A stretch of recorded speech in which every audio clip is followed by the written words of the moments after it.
नमस्कार. मम्मीज रेसिपीमध्ये आपले स्वागत आहे.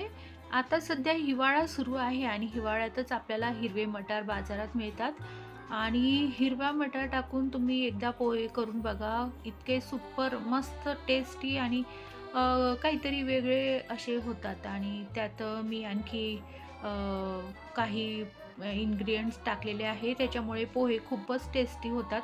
तर तुम्ही व्हिडिओ नक्की शेवटपर्यंत बघा.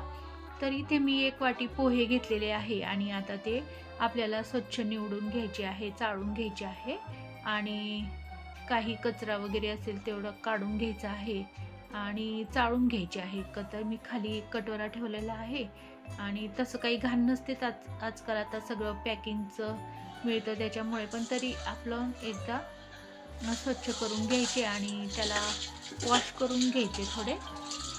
तर मी इथे थोडे थोडे पाणी टाकून ते वॉश करून घेतलेले आहे.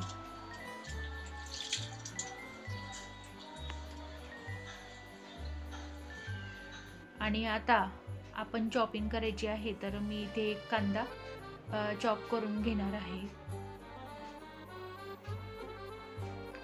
तर आपण उभा किंवा त्याचे याप्रमाणे चौकोनी स्लाइस करूनही टाकू शकतो, जसं आपल्याला आवडत असेल तसं. उभा कांदा पण कुणी कुणी टाकतात पोह्यांमध्ये. तर आपल्याला जसं वाटेल तसं आपण चॉपिंग करायचं आहे कांदा. तरी एक कांदा मी इथे चॉप करून घेतलेला आहे आणि आता आपल्याला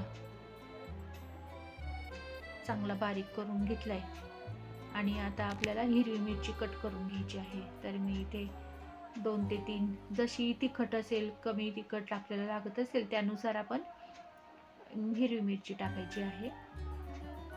तर 3 ते 4 हिरवी मिरची, 2 प्लेट पोहे सहज होतात, तर तितकं मी प्रमाण घेतलेलं आहे. आता हिरवे मटार आपण सोलून घ्यायचे आहे. फ्रोझन मटार मिळत असतात 12ही महिने, पण हे मटार छानच लागतात. म्हणजे पोह्यांमध्ये कोळे, त्याची टेस्टच वेगळी लागते. म्हणून आता हिवाळ्यामध्येच आपण असे मटार टाकून पोहे करू शकतो. तर मी मटार सोलून घेतले. आता आपण पोहे फोडणी देऊया. पोह्यांना तडका लावते मी आता.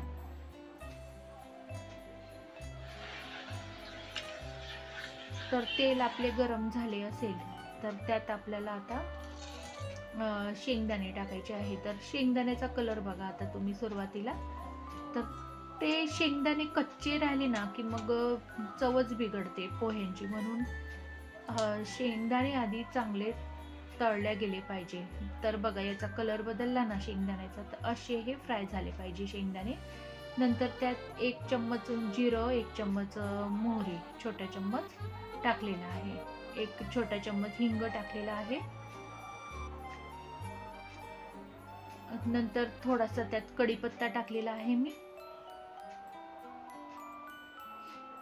आता कढीपत्ता आपला छान असा तळल्यानंतर खूप मस्त असा सुगंध येतो छान, म्हणजे लगेच पोहे खायची इच्छा होते, इतका छान हिंग आहे त्यात, जिरं मोहरी. आणि हिरवी मिरची मी आता त्यात टाकलेली आहे. हिरवी मिरची पण आपली फ्राय झालेली आहे. हिंग आणि कढीपत्त्यामुळे तर एकदम छान अशी चव येते आपल्या पोह्यांना. आता त्यात एक कांदा आपण फ्राय करून घेऊया.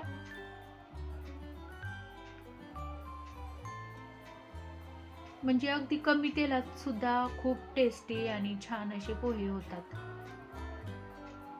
आता कांदे आपले थोडे फ्राय झाले की त्यातच आपण मटार टाकूया. तर आपल्या चॉईसनुसार आपण किती कमी जास्त असे मटार टाकू शकतो. आपल्याला आवडत असतील तर आपण आणखी जास्त टाकू शकतो.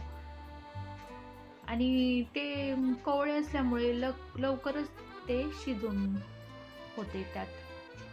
आता कांदे सगळं आपलं फ्राय झालं. आता मी त्यात 2 बटाटे उकडलेले टाकलेले आहे. तर उकडलेल्या बटाट्यामुळे सुद्धा तुम्ही हे उकडलेले बटाटे टाकून पोहे करून बघा. खूपच वेगळी टेस्ट लागते आणि टेस्टी होतात अगदी पोहे आपले. आपण चिरून सुद्धा टाकू शकतो, पण उकडलेले टाकून सुद्धा एकदा करून बघा, खरंच खूप छान होतात पोहे आपले, ऑइली होत नाही अजिबात. आता त्यात आपण 1 छोटा चम्मच हळद टाकलेली आहे.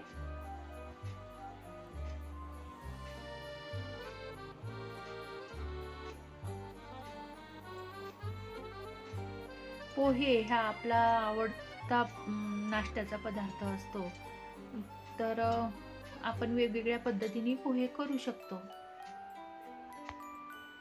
आता बघा, पोहे आधी भिजवल्यामुळे ते मोकळे पण झाले आणि छान मुरले सुद्धा, सॉफ्ट असे झालेले आहे.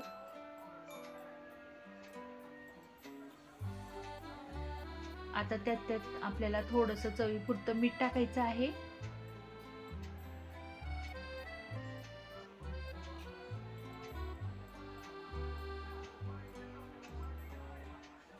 आणि आता हे पोहे आपल्याला व्यवस्थित मिक्स करून घ्यायचे आहे.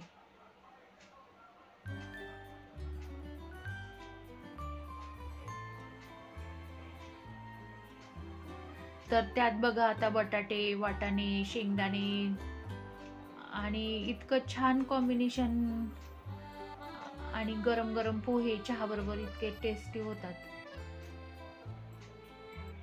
आता बटाटा टाकल्यामुळे मी त्यात लिंबू किंवा साखर टाकलेली नाही, पण तरी तुम्हाला वाटत असेल थोडे आंबट गोड असावे, तर तुम्ही त्यात लिंबू साखर टाकू शकता, पण मी उकडलेला बटाटा टाकल्यामुळे टाकलेलं नाही.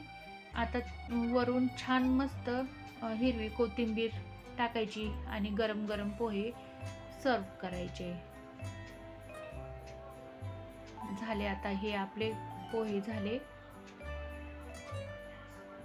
आता आपण ओला नारळ असेल, तुम्हाला आवडत असेल तर तुम्ही ओला नारळही टाकू शकता थोडा किसून. तर हे असे हे पोहे आपले मटार आणि बटाटे टाकून खरंच खूप टेस्टी असे पोहे होतात. तर तुम्ही सुद्धा एकदा घरी नक्की करून बघा, आणि माझा हा व्हिडिओ तुम्हाला कसा वाटला मला कमेंटमध्ये नक्की कळवा. आणि पहिल्यांदाच जर तुम्ही माझा व्हिडिओ बघत असाल तर माझ्या व्हिडिओला लाईक करा, शेअर करा आणि सबस्क्राईब नक्की करा. पुन्हा भेटूया आपण अशाच एक नवीन व्हिडिओसह.